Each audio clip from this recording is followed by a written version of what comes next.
সম্মানিত প্রিয় শিক্ষার্থীবৃন্দ এবং প্রিয় দর্শকবৃন্দ, সকলকে জানাচ্ছি অ্যাডমিশন চ্যালেঞ্জ বিশ্ববিদ্যালয়ে ভর্তি কোচিং রাজশাহীর পক্ষ থেকে শুভেচ্ছা ও সালাম। আসসালামু আলাইকুম। আমরা আজকে সাধারণ জ্ঞান বাংলাদেশ বিষয়গুলি অংশের বাংলাদেশের পরিচয় সম্পর্কে আমরা ক্লাস করব।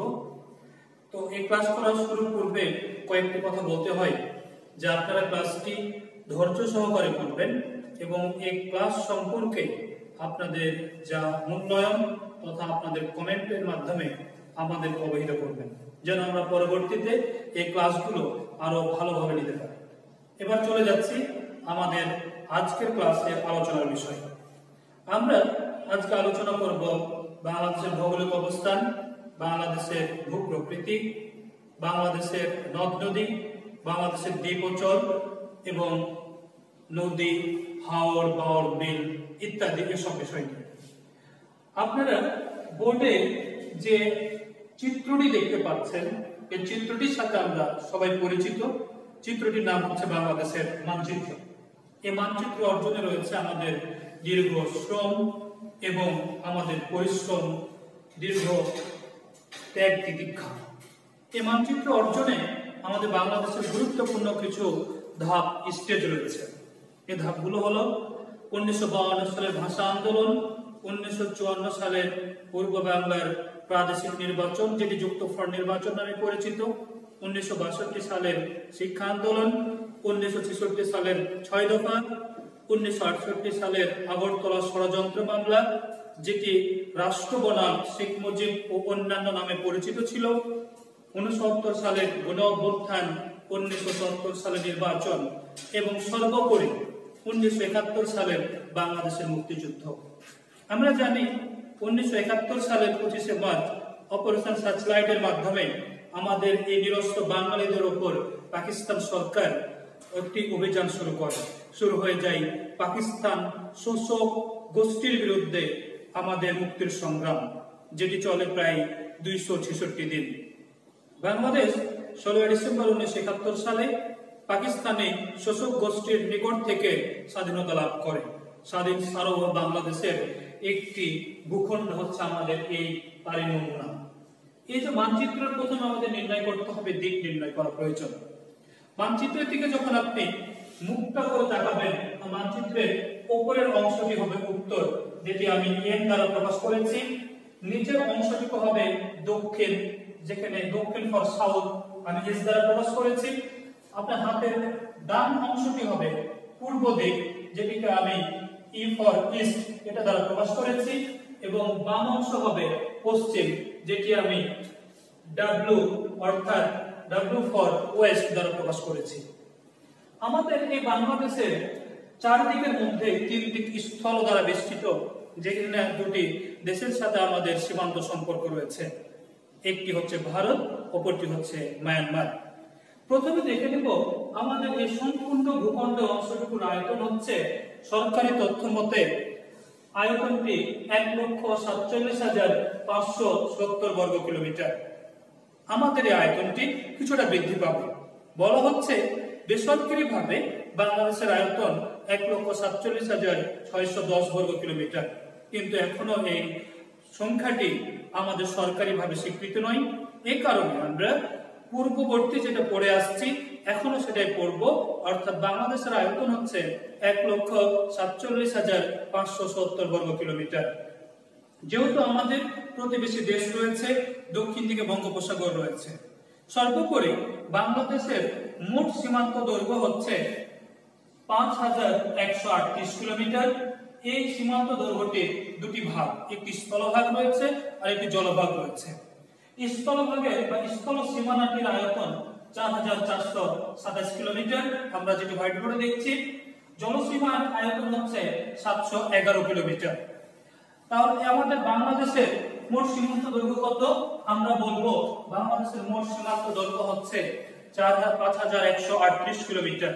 এর মধ্যে স্থল সীমানা হলো আমাদের 4,427 কিলোমিটার। এই 4,427 কিলোমিটারের মধ্যে দুটি দেশের মধ্যে বিভক্ত হয়েছে। ভারতের সাথে 4156 কিলোমিটার, মায়ানমারের সাথে 271 কিলোমিটার। ভারত এবং মায়ানমার আমাদের প্রতিবেশী দেশ, কিন্তু ভারতের সকল রাজ্যই বা মায়ানমারের সকলই প্রদেশ আমাদের সীমান্তবর্তী নয়। এবার আমরা যাব আমাদের সীমান্তবর্তী অবস্থানে। ভারতের বর্তমানে মোট অঙ্গরাজ্য সংখ্যা হচ্ছে 28টি। এই 28টি অঙ্গরাজ্যের মধ্যে ভারতের 5টি অঙ্গরাজ্যের সাথে বাংলাদেশের সীমান্ত সম্পর্ক রয়েছে। বিগত বছরগুলোতে দেখা গেছে একাধিক বিশ্ববিদ্যালয়ে প্রশ্ন করা হয় যে বাংলাদেশের সাথে ভারতের কয়েকটি সীমান্ত রাজ্য রয়েছে। আমরা এখন থেকে বলবো 5টি রাজ্যের সীমান্ত রাজ্য রয়েছে। এই 5টি রাজ্য হলো পশ্চিমবঙ্গ, আসাম, মেঘালয়, ত্রিপুরা এবং মিজোরাম। এই যে আমরা 5টি রাজ্য বললাম, এই 5টি রাজ্য আমাদের স্থলভাগের 3 দিকে তারা রয়েছে। কোন 3 দিকে রয়েছে আমরা একটু মানচিত্রের মাধ্যমে আমরা একটু দেখে নিব। আমরা যদি দেখি আমাদের পশ্চিম দিকে, আমাদের এই পশ্চিম দিকে রয়েছে ভারতের একটি প্রদেশ, যেটির নাম আমরা আমাদের সাথে খুব পরিচিত। প্রদেশটির নাম হলো পশ্চিমবঙ্গ। তাহলে বাংলাদেশের পশ্চিমের সীমানা কি? পশ্চিমের সীমানা হচ্ছে পশ্চিমবঙ্গ। আমাদের ঠিক উত্তরের সঙ্গে এখানে পঞ্চগড়, নীলফামারী এবং লালমনিরহাট, এর সঙ্গেও পশ্চিমবঙ্গের সীমান্ত সম্পর্ক রয়েছে। উত্তরে রয়েছে পশ্চিমবঙ্গ, এই অংশে রয়েছে কুড়িগ্রাম। কুড়িগ্রামের সাথে ভারতের আসামের সীমান্ত সম্পর্ক রয়েছে। এখানে রয়েছে ময়মনসিংহ বিভাগ।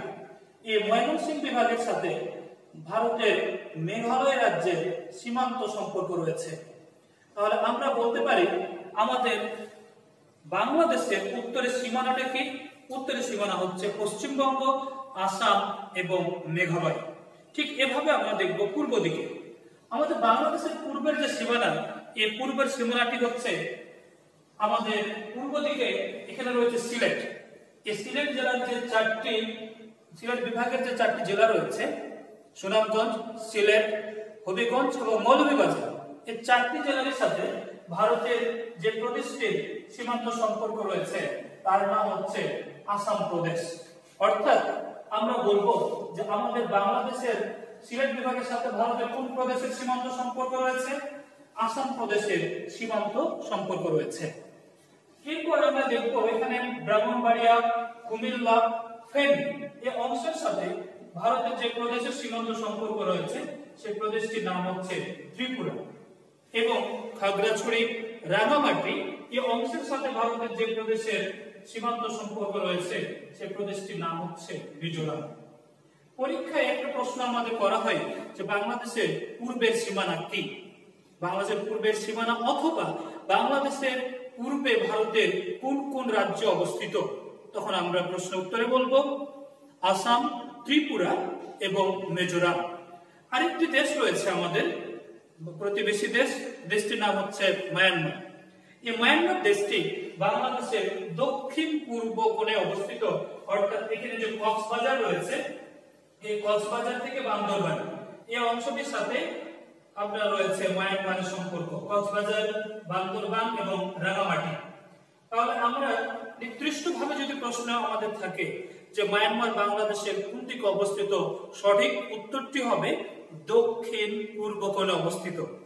যদি প্রশ্নটি হয় এভাবে যে বাংলাদেশের পূর্বের সীমানা কি, এখানে কিন্তু জানতে চাওয়া হয়নি আপনার কাছে যে বাংলাদেশের পূর্বে ভারতের কোন কোন রাজ্য অবস্থিত।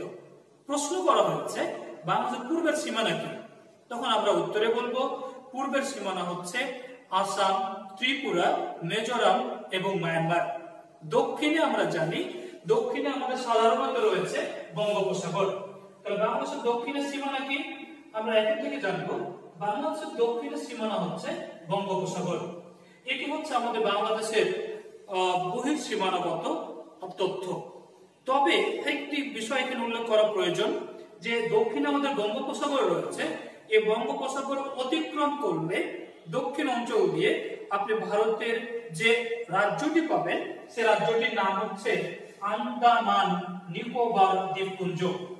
আমাদের বিভিন্ন বিশ্ববিদ্যালয়ে এই পরীক্ষাটি, এই প্রশ্নটি একাধিকবার এসেছে পরীক্ষায় সেই প্রশ্নটি হলো বঙ্গোপসাগর তীরবর্তী ভারতের রাজ্যটির নাম কি? আমরা উত্তরে বলবো আন্দামান নিকোবর দ্বীপপুঞ্জ। আরেকটি প্রশ্ন হয় যে আন্দামান নিকোবর দ্বীপপুঞ্জ এর রাজধানীর নাম কি? আন্দামান নিকোবর দ্বীপপুঞ্জের রাজধানীর নাম হচ্ছে পোর্ট ব্লেয়ার। এবার আমরা দেখে নিব আমাদের বাংলাদেশের অভ্যন্তরীণ বিভিন্ন দেশের সাথে সীমান্ত তথ্যগুলো। আমাদের বাংলাদেশে বর্তমানে মোট জেলা রয়েছে 64টি। 64টি জেলার মধ্যে আমাদের মোট সীমান্ত জেলার সংখ্যা হচ্ছে 32টি। তাহলে বাংলাদেশের মোট সীমান্ত জেলা কয়টি এমন প্রশ্ন হলে আমরা উত্তরে বলবো 32টি। এই 32টি জেলা দুটি দেশের মধ্যে সম্পর্ক করেছে, একটি ভারত আর অপরটি মায়ানমার। তাহলে বাংলাদেশের মোট যে 32টি জেলা রয়েছে সীমান্ত জেলা, এর মধ্যে মায়ানমারের সাথে রয়েছে আমাদের 3টি জেলার সম্পর্ক, অপরটিকে ভারতের সাথে রয়েছে আমাদের 30টি জেলার সম্পর্ক। তাহলে 30 এবং 3, এবার আপনারা যদি বিষয়টিকে যোগ করেন তাহলে জানবেন যে সংখ্যাটি তো 33 হয়ে যাবে। তাহলে তো ভাইয়া তো ভুল বলেছে, কিন্তু না, এটা ভুল নয়। এখানে একটি বিষয় আছে যে আমাদের বাংলাদেশের আয়তনে সবচেয়ে যে বড় জেলাটির নাম হলো রাঙ্গামাটি। এই রাঙ্গামাটি জেলাটির মোট আয়তন হচ্ছে 6116 বর্গ কিলোমিটার। এই জেলাটির সাথে মায়ানমার এবং ভারত উভয় দেশের সীমান্ত থাকার কারণে আমাদের সর্বদা একটা বিয়োগ হয়ে যায়, অর্থাৎ 33 নয়, আমরা রাঙ্গামাটি উভয় জেলার সঙ্গে থাকার কারণে আমাদের 32টি জেলা নেই, অর্থাৎ 32টি জেলার সাথে আমাদের সীমান্ত দৈর্ঘ্য রয়েছে বা সীমান্ত সম্পর্ক রয়েছে। আমাদের যে বাংলাদেশ, এই বাংলাদেশের জেলাগুলো যদি আমরা দেখি তাহলে বিভাগ ভিত্তিক আছে।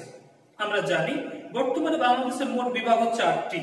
এই 8টি বিভাগের নাম আমি পরবর্তীতে আলোচনা করব, তবে সংক্ষেপে বলতে চাই চট্টগ্রাম, ঢাকা, রাজশাহী, খুলনা, বরিশাল, সিলেট, রংপুর, ময়মনসিংহ।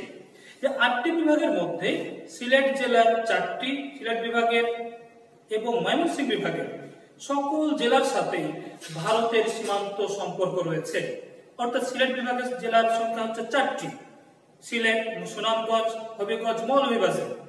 ময়মনসিংহ বিভাগের হচ্ছে 4টি, ময়মনসিংহ, নেত্রকোনা, শেরপুর, জামালপুর। প্রশ্ন যদি আমাদের করা হয় যে বাংলাদেশের কোন বিভাগের সবগুলো জেলার সাথে সীমান্ত সম্পর্ক রয়েছে ভারত দেশটির, আমরা উত্তরে বলবো ময়মনসিংহ বিভাগ এবং সিলেট বিভাগের সবগুলো জেলার সাথে সীমান্ত সম্পর্ক রয়েছে ভারতের। আবার বাংলাদেশের দুটি বিভাগের কোনো জেলার সাথে ভারতের এমনকি মায়ানমারের কোনো সীমান্ত সম্পর্ক নেই। সে দুটি বিভাগ হচ্ছে ঢাকা বিভাগ, অপরটি বরিশাল বিভাগ। ঢাকা বিভাগের মোট জেলা সংখ্যা হচ্ছে 13টি এবং বরিশাল বিভাগের মোট জেলা সংখ্যা হচ্ছে 6টি। বরিশাল বিভাগে যে 6টি জেলা রয়েছে বরিশাল, বরগুনা, পটুয়াখালী, পিরোজপুর, ভোলা এবং ঝালকাঠি। এই 6টি জেলার সাথে কারো সীমান্ত সম্পর্ক নেই। আসলে থাকবেই বা কেমন? আপনারা দেখেন যে আমরা বললাম দক্ষিণে বাংলাদেশে কি রয়েছে? বঙ্গোপসাগর। তো এই যে এই অংশটুকু যদি আমরা দেখি, তো এই অংশটুকু হচ্ছে বরিশাল বিভাগ। তাহলে বরিশাল বিভাগ তো দক্ষিণে আমাদের পড়েছে, তাহলে দক্ষিণে পড়ার কারণে এই পুরো বরিশাল বিভাগটার সাথে কারো সীমান্ত সম্পর্ক নেই, রয়েছে বঙ্গোপসাগর। আবার ঢাকা বিভাগে যেটা আমাদের বললাম 13টি জেলা রয়েছে। ঢাকা বিভাগ যদি আমরা ম্যাপে দেখি তো দেখবো এরকম ভাবে ঢাকা বিভাগটি রয়েছে, এরকম ভাবে ঢাকা বিভাগের সংযোগ রয়েছে। তাহলে এই ঢাকা বিভাগটি একেবারে আমাদের বাংলাদেশের মধ্যখানে রয়েছে। এই কারণে স্বভাবতই কারোর সাথে সীমান্ত সম্পর্ক নেই। তাহলে আপনারা মনে রাখবেন বাংলাদেশের কোন দুটি বিভাগের কোন জেলার সাথে কোন দেশের সীমান্ত সম্পর্ক নেই? আমরা উত্তরে বলবো ঢাকা বিভাগ এবং বরিশাল বিভাগের জেলাগুলোর সাথে কোন দেশের সীমান্ত সম্পর্ক নেই। এবার আমরা আলোচনা করলাম সীমান্ত তথ্য নিয়ে, বাংলাদেশের আয়তন নিয়ে। এবার আমরা আলোচনা করব এই সীমান্ত বলতে গেলে একটি শব্দ আমাদের মনের মধ্যে চলে আসে, সে শব্দটির নাম হলো ছিটমহল। এখন প্রশ্ন হচ্ছে যে ছিটমহল কি? ছিটমহল কি এটা আমরা আগে জানবো। ছিটমহল এই শব্দটি একটি মিশ্র শব্দ। আপনারা হোয়াইট বোর্ডের দিকে লক্ষ্য করলে বুঝতে পারবেন আমি এই শব্দটি লিখছি ছিটমহল। এটি দুটি শব্দ থেকে এসেছে, দুটি ভাষার শব্দ থেকে এসেছে। একটি সংস্কৃত শব্দ ছিট থেকে, যার বাংলা অর্থ হচ্ছে পৃথক করা বা বিচ্ছিন্ন করা। আরবি শব্দ মহল, মহল আরবি শব্দের বাংলা অর্থ হচ্ছে ভূমি। ছিটমহল শব্দটি শাব্দিক অর্থ করলে দাঁড়ায় এটি হচ্ছে বিচ্ছিন্ন ভূমি, একটি পৃথক ভূমি। আমরা যদি সংজ্ঞাগতভাবে বলি তো একটি স্বাধীন সার্বভৌম দেশের মধ্যে অন্য আরেকটি স্বাধীন সার্বভৌম দেশের যে বিচ্ছিন্ন ভূখণ্ড থাকে এটিকে বলা হয় ছিটমহল। বাংলাদেশের মধ্যে ভারতের ছিটমহল এক সময় ছিল 111টি। অপরদিকে বাংলাদেশে ভারতের ছিটমহল ছিল 51টি। তাহলে আমরা বলতে পারি বাংলাদেশ এবং ভারতের মধ্যে মোট ছিটমহল ছিল 162টি। এই 162টি ছিটমহল এখন নেই। কেন নেই আমরা একটু পরে আমরা জানবো। তার আগে বলে নেওয়া দরকার কিভাবে ছিটমহলটা সৃষ্টি হলো। এটি নিয়ে প্রচলিত দুটি তথ্য পাওয়া যায়। একটি তথ্য হচ্ছে যে 1947 সালে স্যার সিরিল র্যাডক্লিফের নেতৃত্বে যে র্যাডক্লিফ কমিশন করা হয়েছিল, এর মাধ্যমে ভারত এবং পাকিস্তান তথা ভারতীয় উপমহাদেশকে বিভক্ত করা হয়েছে। বলা হয় তাদের অসতর্কতা বশত, ভুল বশত তারা উল্লেখ করেছে ভারতের ভূখণ্ড, কিন্তু বাস্তবিকভাবে দেখা গেছে এটি পড়েছে আপনার বাংলাদেশের ভূখণ্ডে। আমরা যদি দেখবো যে এখানে রয়েছে লালমনিরহাট পাটগ্রাম। এই পাটগ্রামকে এক সময় তার উপর রয়েছে দহগ্রাম আগরপোতা ছিটমহল, যেটি এক সময় বাংলাদেশ ভারতের মধ্যে সবচেয়ে বড় ছিটমহল ছিল, যার আয়তন ছিল 35 বর্গ মাইল। এই দহগ্রাম আগরপোতা ছিটমহলটা দেখেন বাংলাদেশ ভূখণ্ডে আছে, কিন্তু ভারত এখান থেকে শেষ হয়ে গেছে। তাহলে আমরা নিশ্চয় বুঝতে পারছি একটি স্বাধীন সার্বভৌম দেশের মধ্যে অন্য আরেকটি স্বাধীন সার্বভৌম দেশের বিচ্ছিন্ন ভূখণ্ডকে বলা হয় ছিটমহল। প্রশ্ন আমাদের, ছিটমহল কি, কোন ভাষা থেকে এসেছে, কাকে বলে, এরকম প্রশ্ন অতীতে দেখা যায়নি, আশা করি ভবিষ্যতেও আসবে না। যে প্রশ্নগুলো অতীতে এসেছে এবং ভবিষ্যতে আসতে পারে আমরা এর আলোকে আলোচনা করার চেষ্টা করব। আমাদের বাংলাদেশ এবং ভারতের মধ্যে মোট ছিটমহলের সংখ্যা হচ্ছে 162টি। এই 162টি ছিটমহলের মধ্যে বাংলাদেশের মধ্যে ছিল 111টি, যেটি ভারত দাবি করত তাদের, এবং ভারতের মধ্যে 51টি ছিটমহল ছিল যেটি দাবি করত বাংলাদেশের। স্বাধীনতার পর বঙ্গবন্ধু শেখ মুজিবুর রহমানের ঐকান্তিক প্রচেষ্টায় 1974 সালের 16 মে বাংলাদেশ ভারত স্থল সীমান্ত চুক্তি স্বাক্ষরিত হয়। এই চুক্তিতে ভারতের পক্ষে স্বাক্ষর করেন ভারতের তৎকালীন প্রধানমন্ত্রী, আজ অবধি একমাত্র নারী প্রধানমন্ত্রী, তিনি ছিলেন ইন্দিরা গান্ধী। আর বাংলাদেশের পক্ষে স্বাক্ষর করেন জাতির জনক বঙ্গবন্ধু শেখ মুজিবুর রহমান। এই চুক্তিটি আমাদের বাংলাদেশের জাতীয় সংসদে 22 নভেম্বর 1974 সালে সংবিধানের 3য় সংশোধনী করে অনুমোদন প্রদান করা হয়েছিল। কিন্তু বিভিন্ন কারণে ভারতের পার্লামেন্ট এটি করতে সক্ষম হয়নি। পরবর্তীতে তারা 2015 সালের 6 মে ভারতের পার্লামেন্টের উচ্চকক্ষ রাজ্যসভায় এবং 7 মে নিম্নকক্ষ লোকসভায় বাংলাদেশ ভারত স্থল সীমান্ত চুক্তিটি তারা স্বাক্ষর করেন।